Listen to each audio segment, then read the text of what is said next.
নমস্কার, আপনারা দেখছেন বঙ্গবার্তা, সবার কাছে সবার কথা। বিচারপতি রায় দিয়েছেন, অন্যায় ত্রুটি দেখিয়ে দিয়েছেন জাজমেন্টে, কিন্তু বিচার হলো কই? প্রশ্ন তুলছে জুনিয়র চিকিৎসকরা। কি বলছেন শুনে নেব। সেটা হচ্ছে যে একথা তো সত্য যে চিকিৎসা পরিষেবা বা সুরক্ষার যে প্রশ্ন, এটা তো মেডিকেল কলেজের বহুদিনের দাবি। তাহলে সুরক্ষা যদি দিতেই হয় তাহলে কীভাবে দিতে পারে? তাহলে মাননীয় মুখ্যমন্ত্রীকে 172 পাতার জাজমেন্ট যদি দেখেন, সেই জাজমেন্টটা আরেকবার পড়া উচিত। সেখানে বিচারক বলছেন যে কলকাতা পুলিশ, টালা থানার পুলিশের ভূমিকা কী ছিল, সেদিনকার সিপির ভূমিকা কী ছিল, সেই সময় স্বাস্থ্য দপ্তরের ভূমিকা কী ছিল।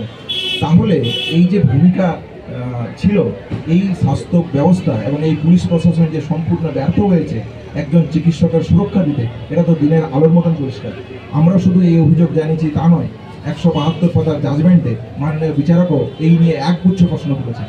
তাহলে তার পুলিশ প্রশাসন যে ব্যর্থ, এটা তো দিনের আলোর মতন পরিষ্কার। অভিযোগ যা আছে এখানে এই ঘটনায় চিকিৎসক কোনো জড়িত কি জড়িত নয়, আমরা তো বলেছি প্রথম দিন থেকে যে আপনারা নিরপেক্ষ তদন্ত করুন।